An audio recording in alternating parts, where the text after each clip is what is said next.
Appreciate you being here.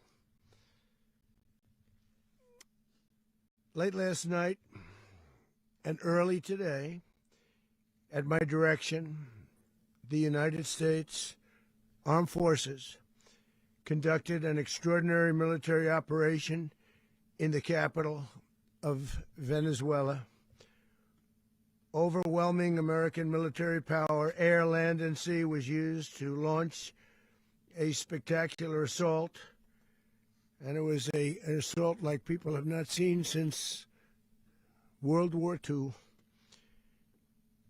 It was a force against a heavily fortified military fortress in the heart of Caracas to bring outlaw dictator Nicolas Maduro to justice. This was one of the most stunning, effective, and powerful displays of American military might and competence in American history. And if you think about it, we've done some other good ones, like the attack on Soleimani, the attack on al-Baghdadi, and the obliteration and decimation of the Iran nuclear sites just recently in an operation known as Midnight Hammer. All perfectly executed and done. No nation in the world could achieve what America achieved yesterday, or frankly, in just a short period of time. All Venezuelan military capacities were rendered powerless as the men and women of our military, working with U.S. law enforcement, successfully captured Maduro in the dead of night. It was dark. The lights of Caracas were largely turned off due to a certain expertise that we have. It was dark and it was deadly. But captured along with his wife, Celia Flores, both of whom now face American justice. Maduro and Flores have been indicted in the Southern District of New York, it's Jay Clayton, for their campaign of deadly narco-terrorism against the United States and its citizens. I want to thank the men and women of our military who achieved such an extraordinary success overnight with breathtaking speed, power, precision, and competence. You rarely see anything like it. You've seen some raids in this country that didn't go so well. They were an embarrassment. If you look back to Afghanistan, or if you look back to the Jimmy Carter days, they were different days. We're a respected country again, like never before. These highly trained warriors, operating in collaboration with U.S. law enforcement, caught them in a very ready position. They were waiting for us. They knew we had many ships out in the sea, just sort of waiting. They knew we were coming. So they were in what's called a ready position, but they were completely overwhelmed and very quickly incapacitated. If you would have seen what I saw last night, you would have been very impressed. I'm not sure that you'll ever get to see it, but it was an incredible thing to see. Not a single American service member was killed, and not a single piece of American equipment was lost. We had many helicopters, many planes, many people involved in that fight. But think of that, not one piece of military equipment was lost, not one service member was, more importantly, killed. The United States military is the strongest and most fearsome military on the planet by far, with capabilities and skills our enemies can scarcely begin to imagine. We have the best equipment anywhere in the world. There's no equipment like what we have, and you see that even if you just look at the boats. You know, we've knocked out 97% of the drugs coming in by sea. 90%. Each boat kills on average, 25,000 people. We knocked out 97%. And those drugs mostly come from a place called Venezuela. We're going to run the country until such time as we can do a safe, proper, and judicious transition. So we don't want to be involved with having somebody else get in and we have the same situation that we had for the last long period of years. So we are going to run the country until such time as we can do a safe, proper, and judicious transition. And it has to be judicious because that's what we're all about. We want peace, liberty, and justice for the great people of Venezuela, and that includes many from Venezuela that are now living in the United States and want to go back to their country. It's their homeland. We can't take a chance that somebody else takes over Venezuela that doesn't have the good of the Venezuelan people in mind. We've had decades of that. We're not going to let that happen. We're there now, and what people don't understand, but they understand as I say this, we're there now, but we're going to stay until such time as the proper transition can take place. So we're going to stay until such time as we're going to run it, essentially, until such time as a proper transition can take place.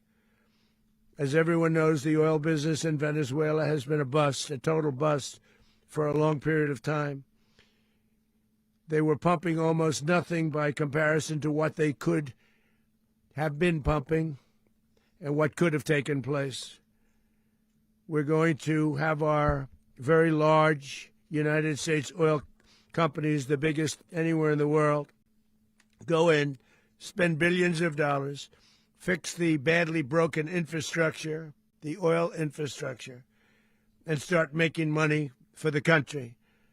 And we are ready to stage a second and much larger attack if we need to do so. So we were prepared to do a second wave if we needed to do so. We actually assumed that a second wave would be necessary, but now it's probably not. The first wave, if you'd like to call it that, the first attack was so successful, we probably don't have to do a second, but we're prepared to do a second wave, a much bigger wave, actually. This was pinpoint, but we have a much bigger wave that probably won't have to do. This partnership of Venezuela with the United States of America, a country that everybody wants to be involved with because of what we were able to do and accomplish, will make the people of Venezuela rich, independent, and safe. And it will also make the many, many people from Venezuela that are living in the United States extremely happy. They suffered. They suffered. So much was taken from them. They're not going to suffer anymore. The illegitimate dictator Maduro was the kingpin of a vast criminal network responsible for trafficking colossal amounts of deadly and illicit drugs into the United States. As alleged in the indictment, he personally oversaw the vicious cartel known as Cartel de las Solas, which flooded our nation with lethal poison, responsible for the deaths of countless Americans, the many, many Americans. Hundreds of thousands over the years of Americans died because of him. Maduro and his wife will soon face the full might of American justice and stand trial on American soil. Right now, they're on a ship they'll be heading to, ultimately, New York, and then a decision will be made, I assume, between New York and Miami or Florida. But we have people where the overwhelming evidence of their crimes will be presented in a court of law. And I've seen it. I've seen what we have. It's both horrible and breathtaking that something like this could have been allowed to take place. For many years after his term as president of Venezuela expired, Maduro remained in power and waged a ceaseless campaign of violence, terror, and subversion against the United States of America, threatening not only our people, but the stability of the entire region. And you all saw it. In addition to trafficking gigantic amounts of illegal drugs that inflicted untold suffering and human destruction all over the country, all over, in particular, the United States. Maduro sent savage and murderous gangs, including the bloodthirsty prison gang, Tren de Aragua, to terrorize American communities nationwide, and he did indeed. They were in Colorado. They took over apartment complexes. They cut the fingers off people if they call police. They were brutal, but they're not so brutal now. And I just have to congratulate our military, Pete, and everybody, and our National Guard, because the job that they've done, whether it's in Washington, D.C., where we have a totally safe city, where it was one of the most unsafe cities anywhere in the world, frankly, and now we have no crime in Washington, D.C.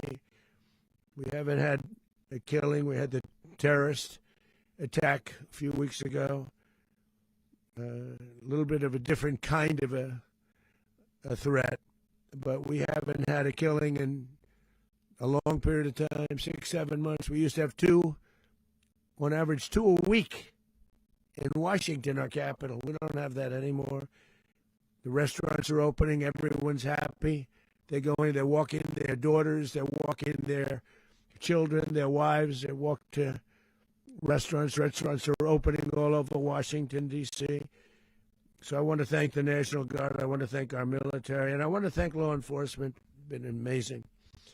And they should do it with more cities. We're doing it, as you know, and we're doing it in Memphis, Tennessee right now, and crime is down. We've just sort of started a few weeks ago, but crime is down now 77%. And the governor of Louisiana called, great person, and he wanted us to help him, as you know, in a certain very nice part of Louisiana, and we have done that. And it was a rough section, and we have crime down. I understand it's down to almost nothing already after 2.5 weeks. New Orleans, it's down to almost nothing, and we've only been there for 2.5 weeks. Can't imagine why governors wouldn't want us to help. We also helped, as you know, in Chicago, and crime went down a little bit there. We did a very small help because we had no working ability with the governor. The governor was a disaster, and the mayor was a disaster. But it knocked down crime. But we're pulling out of there when they need us. We'll know. You'll know. You'll be writing about it. And likewise, Los Angeles, where we saved Los Angeles early on, where the head of the police department made a statement that if the federal government didn't come in, we would have lost Los Angeles. That's long after the fires. That's when they had the riots in Los Angeles. We did a great job. Got no credit for it whatsoever, but that's okay. It doesn't matter. We don't need the credit. But we'll be pulling out when they need us. They'll call, or we'll go back if we have to. We'll go back. But we did a great job in various cities. But the place that we're very proud of is Washington, D.C., because it's our nation's capital. We took it from being a crime-ridden mess to being one of the safest cities in the country. But the gangs that they sent raped, tortured, and murdered American women and children. They were in all of the cities I mentioned, Tren de Aragua. And they were sent by Maduro to terrorize our people, and now Maduro will never again be able to threaten an American citizen or anybody from Venezuela. There will no longer be threats. For years, I've highlighted the stories of those innocent Americans whose lives were so heartlessly robbed by this Venezuelan terrorist organization. Really one of the worst. One of the worst. They say the worst. Americans like 12-year-old Jocelyn Nungari from Houston. Beautiful Jocelyn Nungari. What happened to her? They, as you know, they kidnapped, assaulted, and murdered by Tren de Aragua animals. They murdered Jocelyn and left her dead under the bridge. There was a bridge that will never be the same to so many people after seeing what happened. As I've said many times, the Maduro regime emptied out their prisons, sent their worst and most violent monsters into the United States to steal American lives. And they came from mental institutions and insane asylums. They came from prisons and jails. The reason I say both, they sound similar. Actually, prisons a little bit more hostile, a little bit tougher. A mental institution isn't as tough as an insane asylum, but we got them both. They sent from their mental institutions. They sent from their jails, prisons. They were drug dealers. They were drug kingpins. They sent everybody bad into the United States. But no longer. And we have now a border where nobody gets through. In addition, Venezuela unilaterally seized and stole American oil, American assets, and American platforms, costing us billions and billions of dollars. They did this a while ago, but we never had a president that did anything about it. They took all of our property. It was our property. We built it. And we never had a president that decided to do anything about it. Instead, they fought wars that were 10,000 miles away. We built Venezuela oil industry with American talent, drive, and skill, and the socialist regime stole it from us during those previous administrations, and they stole it through force. This constituted one of the largest thefts of American property in the history of our country. Considered the largest theft of property in the history of our country. Massive oil infrastructure was taken like we were babies, so we didn't do anything about it. I would have done something about it. America will never allow foreign powers to rob our people or drive us back into and out of our own hemisphere. That's what they did. Furthermore, under the now deposed dictator Maduro, Venezuela was increasingly hosting foreign adversaries in our region and acquiring menacing offensive weapons that could threaten U.S. interests and lives. And they used those weapons last night. Potentially in league with the cartels operating along our border. All of these actions were in gross violation of the core principles of American foreign policy, dating back more than 2 centuries, and not anymore. All the way back, it dated to the Monroe Doctrines, and the Monroe Doctrine is a big deal, but we've superseded it by a lot, by a real lot. They now call it the Monroe Doctrine. I don't know. It's Monroe Doctrine. We sort of forgot about it. It was very important, but we forgot about it. We don't forget about it anymore. Under our new national security strategy, American dominance in the Western Hemisphere will never be questioned again. Won't happen. So just in concluding, for decades, other administrations have neglected or even contributed to these growing security threats in the Western Hemisphere. Under the Trump administration, we are reasserting American power in a very powerful way in our home region. And our home region is very different than it was just a short while ago. The future will be, and we did this in my first term. We had great dominance in my first term, and we have far greater dominance right now. Everyone's coming back to us. The future will be determined by the ability to protect commerce and territory and resources that are core to national security. These are core to our national security. Just like tariffs are, they've made our country rich, and they've made our national security stronger than ever before. But these are the iron laws that have always determined global power. And we're going to keep it that way. We will secure our borders. We will stop the terrorists. We will crash the cartels, and we will defend our citizens against all threats, foreign and domestic. Other presidents may have lacked the courage or whatever to defend America, but I will never allow terrorists and criminals to operate with impunity against the United States. This extremely successful operation should serve as warning to anyone who would threaten American sovereignty or endanger American lives. Very importantly, the embargo on all Venezuelan oil remains in full effect. The American Armada remains poised in position and the United States retains all military options until United States demands have been fully met and fully satisfied. All political and military figures in Venezuela should understand what happened to Maduro can happen to them, and it will happen to them if they aren't just, fair, even to their people. The dictator and terrorist Maduro is finally gone in Venezuela. People are free.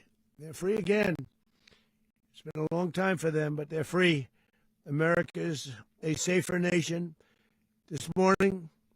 It's a prouder nation this morning because it didn't allow this horrible person and this country that was doing very bad things to us. It didn't allow it to happen. And the Western Hemisphere is right now a much safer place to be. So I want to thank everybody for being here. I want to thank General Raisin Kane. He's a fantastic man. I've worked with a lot of generals. I worked with some I didn't like. I worked with some I didn't respect. I worked with some that just weren't good. But this guy is fantastic. I watched last night one of the most precise attacks on sovereignty. I mean, it was an attack for justice. And I'm very proud of him, and I'm very proud of our Secretary of War, Pete Hegseth, who I'm going to ask to say a few words. Thank you very much.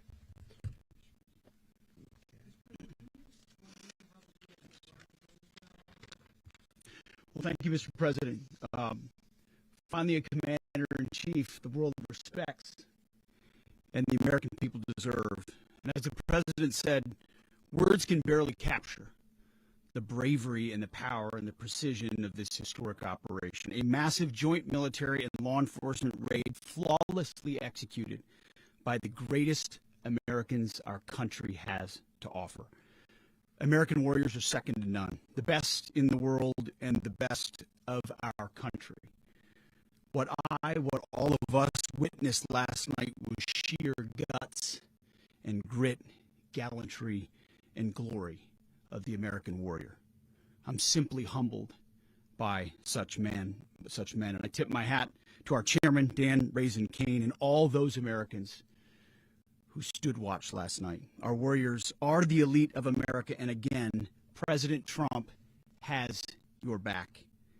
No other country on planet Earth, and it's not even close, could pull this kind of operation off. And no other president has ever shown this kind of leadership, courage, and resolve, the most powerful combination the world has ever seen. As the president said, our adversaries remain on notice. America can project our will anywhere, anytime. The coordination, the stealth, the lethality, the precision, the very long arm of American justice, all on full display in the middle of the night. Nicolas Maduro had his chance, just like Iran had their chance, until they didn't and until he didn't. He effed around and he found out. President Trump is deadly serious about stopping the flow of gangs and violence to our country. Deadly serious about stopping the flow of drugs and poison to our people. Deadly serious about getting back the oil that was stolen from us. And deadly serious about reestablishing American deterrence and dominance in the Western Hemisphere. This is about the safety, security, freedom, and prosperity of the American people. This is America first. This is peace through strength. And the United States War Department is proud to help deliver it. Welcome to 2026, and under President Trump, America is back. I'd like to welcome now our chairman, Chairman Raisin Kane, to give a few more details about the operation. Mr. Chairman. Thank you, Mr. Secretary. Thank you, Mr. President, and good morning. Last night, on the order of the President of the United States and in support of a request from the Department of Justice, as the President said, the United States military conducted an apprehension mission in Caracas, Venezuela, to bring to justice two indicted persons, Nicolas and Cecilia Maduro. This operation, known as Operation Absolute Resolve, was discreet, precise, and conducted during the darkest hours of January 2nd and was the culmination of months of planning and rehearsal, an operation that, frankly, only the United States military could undertake. What I'd like to do this morning is talk to you through some of the preparation and the details without compromising any of our tactics, techniques, and procedures. There is always a chance that we'll be tasked to do this type of mission again. Our interagency work began months ago and built on decades of experience of integrating complex air, ground, space, and maritime operations. While the past 2 decades have honed the skills of our special operations forces, this particular mission required every component of our joint force, with soldiers, sailors, airmen, Marines, and Guardians working in unison with our intelligence agency partners and law enforcement teammates in an unprecedented operation. We leveraged our unmatched intelligence capabilities and our years of experience in hunting terrorists, and we could not have done this mission without the incredible work by various intelligence agencies, including the CIA, NSA, and NGA. We watched, we waited, we prepared, we remained patient and professional. This mission was meticulously planned, drawing lessons from decades of missions over the last many years, many missions over these last many years. This was an audacious operation that only the United States could do. It required the utmost of precision and integration within our joint force. And the word integration does not explain the sheer complexity of such a mission. An extraction so precise it involved more than 150 aircraft launching across the Western Hemisphere in close coordination, all coming together in time and place to layer effects for a single purpose: to get an interdiction force into downtown Caracas while maintaining the element of tactical surprise. Failure of one component of this well-oiled machine would have endangered the entire mission, and failure is never an option for America's joint force. Those in the air over Caracas last night were willing to give their lives for those on the ground and in the helicopters. Let me talk a little bit about the preparation. After months of work by our intelligence teammates to find Maduro and understand how he moved, where he lived, where he traveled, what he ate, what he wore, what were his pets, in early December, our force was set pending a series of aligned events. Key was choosing the right day to minimize the potential for civilian harm and maximize the element of surprise, and minimize the harm to the indicted personnel so, as the president said, they could be brought to justice. And as the president said earlier today, weather in Venezuela is always a factor this time of the year. And over the weeks through Christmas and New Year's, the men and women of the United States military sat ready, patiently waiting for the right triggers to be met and the president to order us into action. Last night, the weather broke just enough, clearing a path that only the most skilled aviators in the world could maneuver through. Ocean, mountain, low cloud ceilings. But when tasked with a mission, this organization does not quit. At 10:46 p.m. Eastern Time last night, the president ordered the United States military to move forward with this mission. He said to us, and we appreciate it, Mr. President, good luck and Godspeed. And those words were transmitted to the entire joint force. Over the course of the night, aircraft began launching from 20 different bases on land and sea across the Western Hemisphere. In total, more than 150 aircraft, bombers, fighters, intelligence, reconnaissance, surveillance, rotary wing were in the air last night. Thousands and thousands of hours of experience were airborne. Our youngest crew member was 20, and our oldest crew member was 49, and there's simply no match for American military might.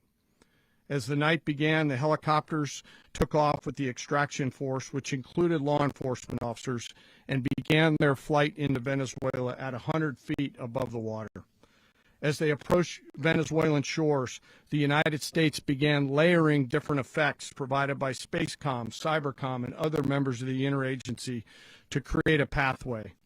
Overhead, those forces were protected by aircraft from the United States Marines, the United States Navy, the United States Air Force, and the Air National Guard. The force included F-22s, F-35s, F-18s, EA-18s, E-2s, B-1 bombers, and other support aircraft, as well as numerous remotely piloted drones. As the force began to approach Caracas, the Joint Air Component began dismantling and disabling the air defense systems in Venezuela, employing weapons to ensure the safe passage of the helicopters into the target area. The goal of our air component was, and always will be to protect the helicopters and the ground force and get them to the target and get them home. As the force crossed the last point of high terrain where they'd been hiding in the clutter, we assessed that we had maintained totally the element of surprise. As the helicopter force ingressed towards the objective at low level, we arrived at Maduro's compound at 1:01 a.m. Eastern Standard Time, or 2:01 a.m. Caracas local time, and the apprehension force descended into Maduro's compound and moved with speed, precision, and discipline towards their objective, and isolated the area to ensure the safety and security of the ground force while apprehending the indicted persons. On arrival into the target area, the helicopters came under fire, and they replied with that fire with overwhelming force in self-defense. One of our aircraft was hit but remained flyable, and as the President said earlier today, all of our aircraft came home, and that aircraft remained flyable during the rest of the mission. As the operation unfolded at the compound, our air and ground intelligence teams provided real-time updates to the ground force, ensuring those forces could safely navigate the complex environment without unnecessary risk. The force remained protected by overhead tactical aviation. Maduro and his wife, both indicted, gave up and were taken into custody by the Department of Justice, assisted by our incredible U.S. military with professionalism and precision, with no loss of U.S. life. After securing the indicted persons, the force began to prep for departure. Helicopters were called in to exfiltrate the extraction force, while fighter aircraft and remotely piloted aircraft provided overhead coverage and suppressive fire. There were multiple self-defense engagements as the force began to withdraw out of Venezuela. The force successfully exfiltrated and returned to their afloat launch bases, and the force was over the water at 3:29 a.m. Eastern Standard Time with indicted persons on board, and both Maduro and his wife were embarked aboard the USS Iwo Jima. In closing, what we've witnessed today is a powerful demonstration of America's joint force. We think, we develop, we train, we rehearse, we debrief, we rehearse again and again, not to get it right, but to ensure that we cannot get it wrong. Our jobs are to integrate combat power so when the order comes, we can deliver overwhelming force at the time and the place of our choosing against any foe anywhere in the world. I am immensely proud today of our joint force and filled with gratitude to represent them here today. There is simply no mission too difficult for these incredible professionals and the families that stand by them and support them. As we stand here this morning, our forces remain in the region at a high state of readiness, prepared to project power, defend themselves, and our interests in the region. This operation is a testament to the dedication and unwavering commitment to justice and our resolve to hold accountable those who threaten peace and stability. In closing, I want to express my heartfelt gratitude to the brave men and women who executed this mission. Their courage and tireless commitment to our nation are what makes us strong. Thank you, Mr. Secretary, and thank you, Mr. President.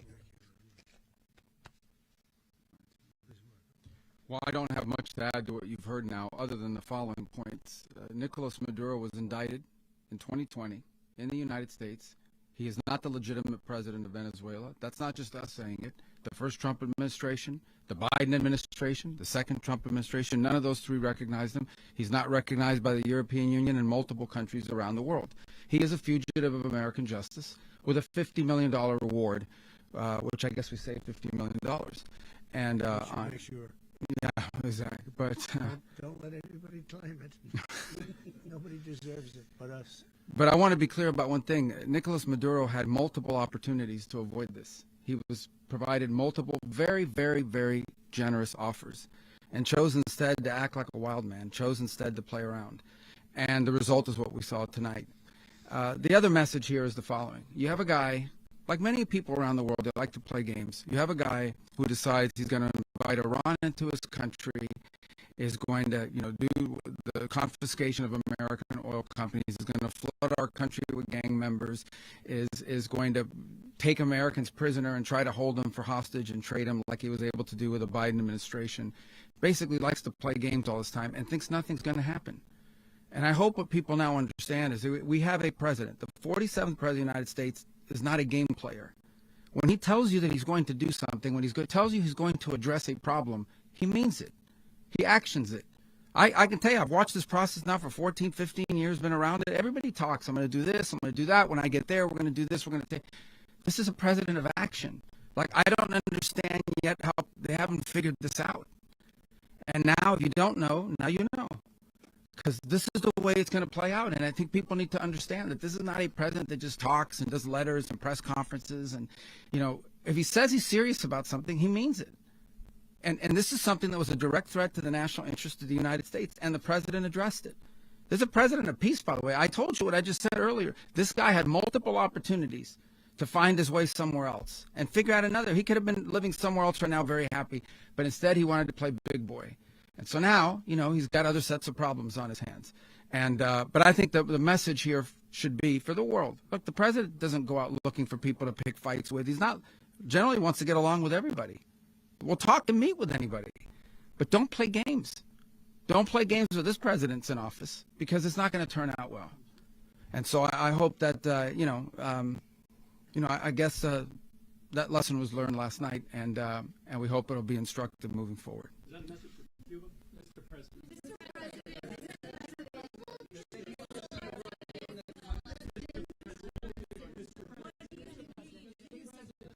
Please.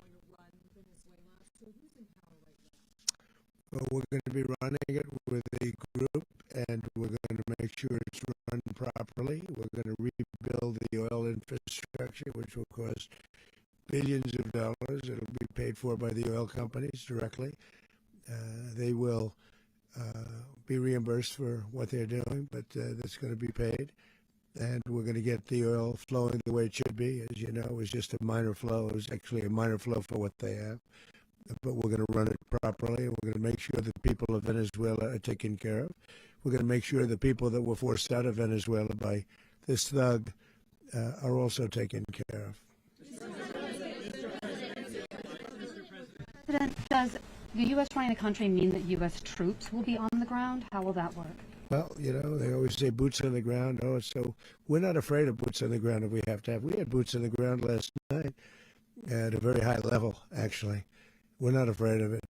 We don't mind saying it, but we're going to make sure that that country is run properly. We're not doing this in vain. This is a very dangerous attack. This is an attack that could have gone very, very badly. Could have gone very badly. We could have lost a lot of people last night. We could have lost a lot of dignity. We could have lost a lot of equipment. The equipment is less important, but we could have lost a lot, and we're going to make sure that this is proper. We're there now. We're ready to go again if we have to. We're going to run the country right. It's going to run very judiciously, very fairly. It's going to make a lot of money. We're going to give money to the people. We're going to reimburse people that were taken advantage of. We're going to take care of everybody. It's very important. We couldn't let them get away with it. You know, they stole our oil. We built that whole industry there, and they just took it over like we were nothing. And we had a president that decided not to do anything about it. So we did something about it. We're late, but we did something about it. Yeah, please. Mechanism by which you're going to run the country? Are you going to designate a U.S. official to coordinate? It's all being done right now. We're designating people. We're talking to people. We're designating various people, and we're going to let you know who those people are.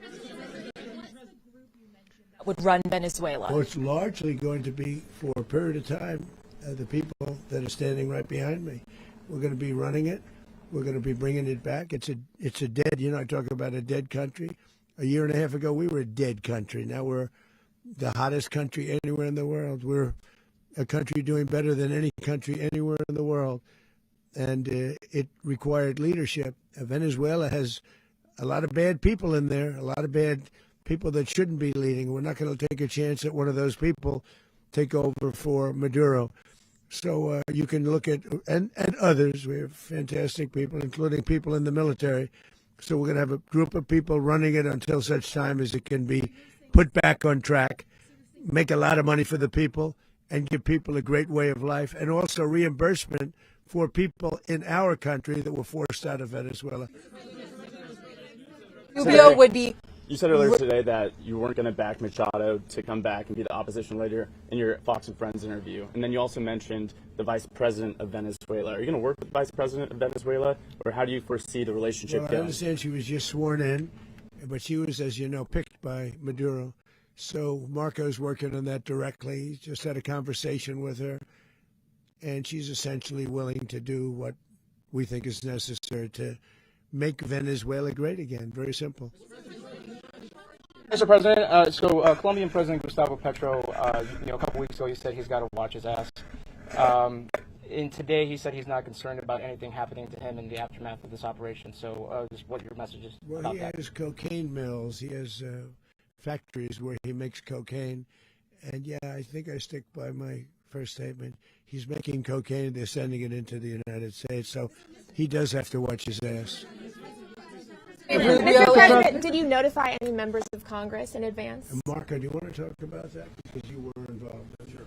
We call members of Congress immediately after. This was not the kind of mission that you can do congressional notification on. It was a trigger-based mission in which conditions had to be met night after night. We watched and monitored that for a number of days. So it's just simply not the kind of mission you can call people and say, hey, we may do this at some point in the next 15 days.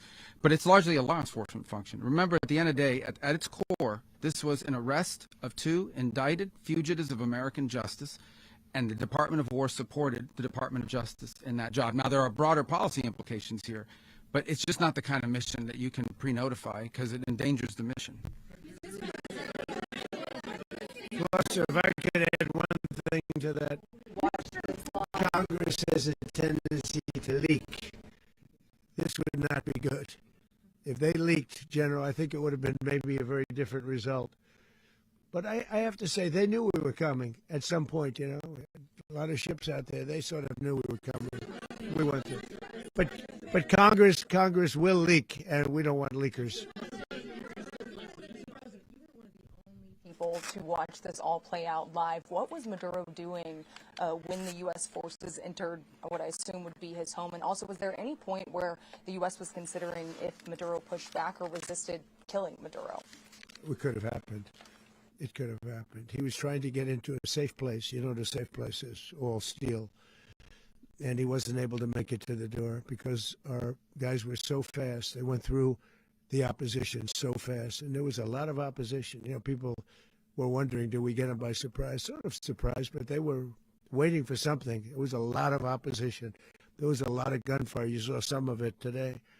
But he was trying to get to a safe place, which wasn't safe because we would have had the door blown up in about 47 seconds, they say on average, regardless of how thick the steel was. It was a very thick door. It was a very heavy door, but he was unable to get to that door. He made it to the door. He was unable to close it. Go ahead, finish. Going to be in the time being right now? Do you know his exact Well, whereabouts? eventually, ultimately, in the near future, he's going to be brought to New York. And where is he going to be held? Where is he going to be held in New York? Do you know? That's going to be up to the officials that do these things. Mr. President, the U.S. has something of a mixed track record of ousting dictators without necessarily a plan for what comes afterwards. Not with Did me. that weigh on your decision? Well, that's when we had different presidents, but with me, that's not true. With me, we've had a perfect track record of winning. We win a lot, and we win. If you look at Soleimani, you look at al-Baghdadi, you look at the Midnight Hammer. Midnight Hammer was incredible. Right now, you wouldn't have peace in the Middle East. We have essentially peace in the Middle East because of that. If we weren't successful with Midnight Hammer, you wouldn't have peace in the Middle East. So, with me, you've had a lot of victory. You've had only victories. You've had no losses. Yeah. How long do you expect the U.S. to run Venezuela, and how soon do you want Venezuelan people to hold elections? So I'd like to do it quickly, but it takes a period of time. You know, we're rebuilding. We have to rebuild their whole infrastructure. The infrastructure is rotted. It's actually very dangerous. It's blow-up territory. Oil is very dangerous. It's a very dangerous thing to take out of the ground. It can kill a lot of people. It has killed a lot of people doing just that. The infrastructure is old. It's rotted. Much of it is stuff that we put there 25 years ago, and we're going to be replacing it. And we're going to take a lot of money out so that we can take care of the country. Yeah. Are you saying that Secretary Rubio and Mr. President, China, Russia, and Iran have interests in Venezuela. How does this operation affect your relationships with them when it comes to the oil and drugs? And Russia, Russia when we get things straightened out. But in terms of other countries that want oil, we're in the oil business. We're going to sell it to them. We're not going to say we're not going to give it to them. In other words, we'll be selling oil probably in much larger doses because they couldn't produce very much because their infrastructure was so bad. So we'll be selling large amounts of oil to other countries, many of whom are using it now, but I would say many more will come. Are you saying, Mr. President, are you saying that, Mr. President, are you saying that, Mr. President, thank you. What is your message to the people of Venezuela today? Of course, the civilian population specifically, they have a lot of questions. What is your message to the people of Venezuela? That you're going to have peace, justice. You're going to have some of the riches that you should have had for a long period of time. It was stolen from you. But you're going to have peace and you're going to have safety. You're going to have justice. You're going to have a country. You're going to have a real country. You're going to have potentially a great country. You know, if you go back 20 years, maybe even a little longer ago, that was a great country. And they destroyed it. Remember I said that if we lose this election, the United States will be Venezuela on steroids. That's what would have happened. Had we lost the election, the 2024 election, we suffered so badly when you look at the border from 2020. What they did, what Joe Biden administration did to our country should never be forgotten. But if we had to go through another year of that, we would be exactly where Venezuela was in terms of, I used to say, if they win, we're going to be Venezuela on steroids, and that's what would have happened. President, thank you. Are you saying that Secretary Hegseth and Rubio are going to be running Venezuela, and will you be sending in U.S. military There's troops going to to be a provide? team that's working with the people of Venezuela to make sure that we have Venezuela right. Because for us to just leave, who's going to take over? I mean, there is nobody to take over. You have a vice president who's been appointed by Maduro. And right now she's the vice president, and she's, I guess, the president. She was sworn as president just a little while ago.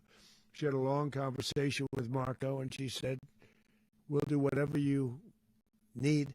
I think she was quite gracious, but she really doesn't have a choice. We're going to have this done right. We're not going to just do this with Maduro, then leave like everybody else, leave and say, let it go to hell. If we just left, it has zero chance of ever coming back. We'll run it properly. We'll run it professionally. We'll have the greatest oil companies in the world go in and invest billions and billions of dollars and take out money, use that money in Venezuela. And the biggest beneficiary are going to be the people of Venezuela. And also, I can't stress this strongly enough, the people that got thrown out of Venezuela, that are now in the United States. And frankly, some want to stay and some probably want to go back. Yeah. In the country, and were any of the detained Americans? Well, right now they're very protected because nobody's going to mess with us. They're very protected. The people of, and we let them know that you better not touch one of them. Are you concerned that bad elements of the Maduro regime will remain in place? Well, we know who they are. We're on them, and they're acting much differently now than they would have acted 2 days ago. Okay, wait, behind you, please. Mr. President, why is running a country in South America America first? Well, I think it is because we want to surround ourselves with good neighbors. We want to surround ourselves with stability. We want to surround ourselves with energy. We have tremendous energy in that country. It's very important that we protect it. We need that for ourselves. We need that for the world. And we want to make sure we can protect it. Yes, sir. Please. Go ahead. Yeah, is there a message here for Cuba and Diaz-Canel? Well, Cuba is an interesting case. Cuba is, not doing very well right now. That system has not been a very good one for Cuba. The people there have suffered for many, many years. And I think Cuba is going to be something we'll end up talking about because Cuba is a failing nation right now, a very badly failing nation. And we want to help the people. It's very similar in the sense that we want to help the people in Cuba, but we want to also help the people that were forced out of Cuba and living in this country. Do you want to say something about that, Marco, please?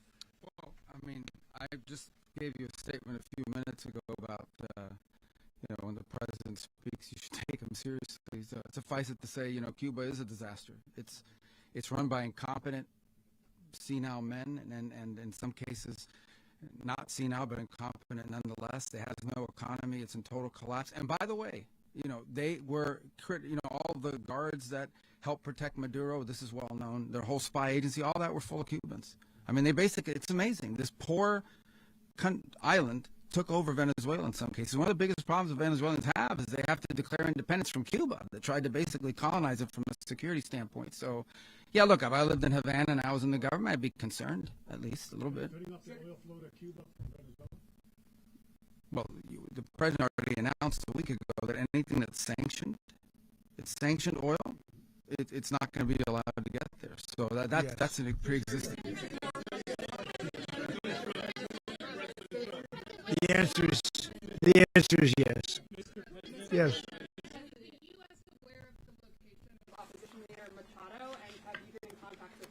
No, we haven't. No, we haven't. Mr. President, on Monday. Well, I think it would be very tough for her to be the leader. She doesn't have the support within, or the respect within the country. She's a very nice woman, but she doesn't have the respect within Mr. President, is it possible that the U.S. ends up administrating Venezuela for years? Well, it won't cost us anything because the money coming out of the ground is very substantial, so it's not going to cost us anything.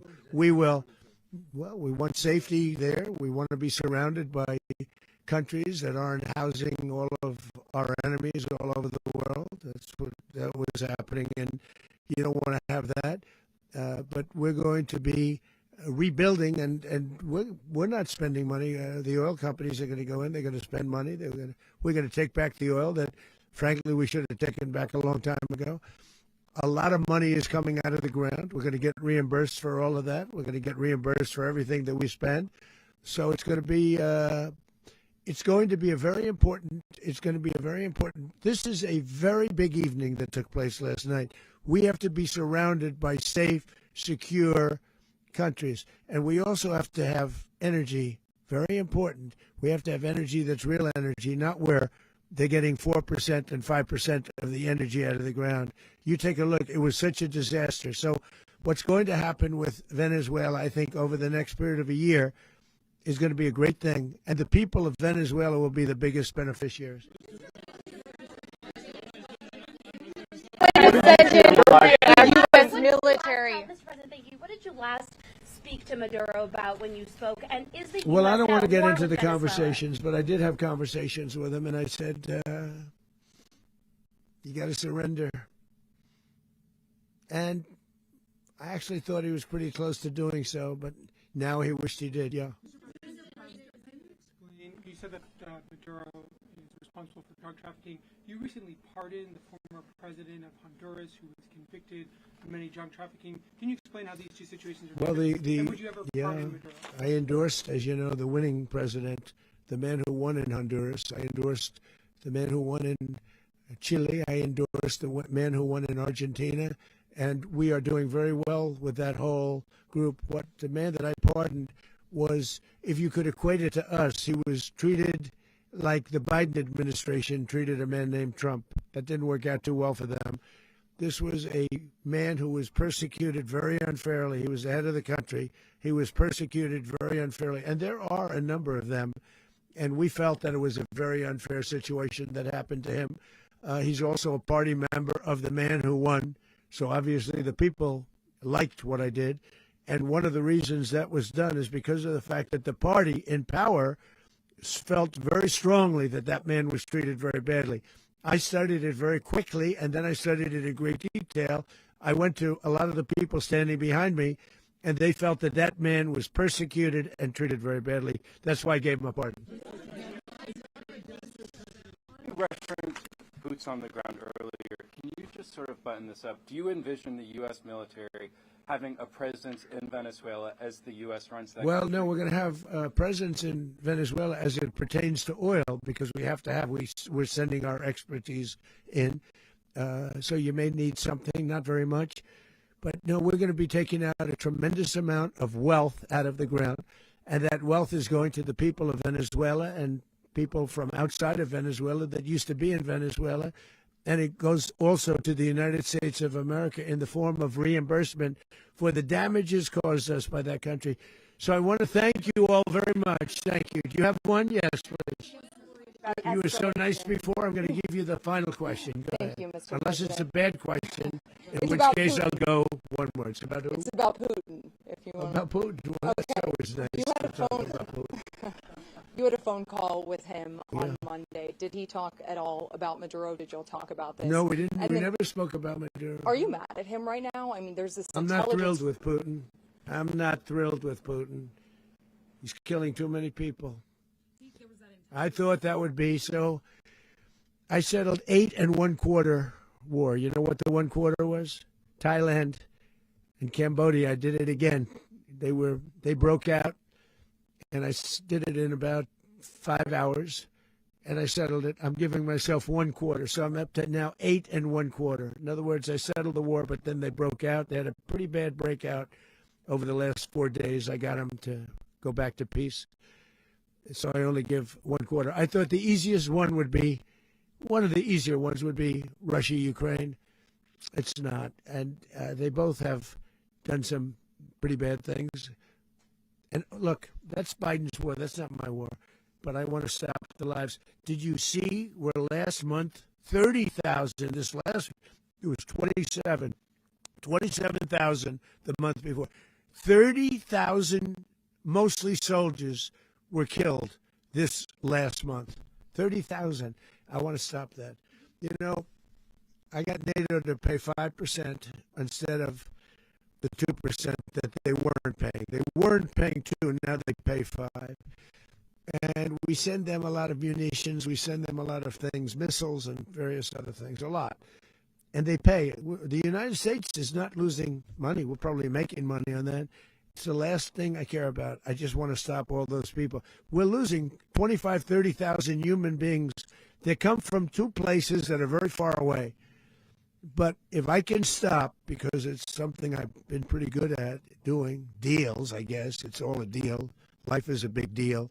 But if I can stop that war and stop 30,000 young people, in addition to the fact that people are being killed in Kiev, people are being killed in other cities throughout, you know, a much smaller number, but they're being killed, viciously killed. So I'm not happy about it. I thought that would be something that would get solved. We have Mr. Witkoff here. I think that we're making progress, but that's a war that should have never happened. If I were president, it would have never happened. Putin says it. Everybody says it. If I were president, that would have never happened. But I inherited that war. That was Joe Biden, Zelensky, and Putin. I came into the situation, and it's a mess. And I will say this. I watched an operation last night that was so precise, that was so brilliant. I mean, it was incredible. if we had our people, like this general and our people involved, that war would not have gone on very long. That I can tell you. That war, to use an old term, that war has become a bloodbath, and we want it to get stopped. Thank you very much, everybody.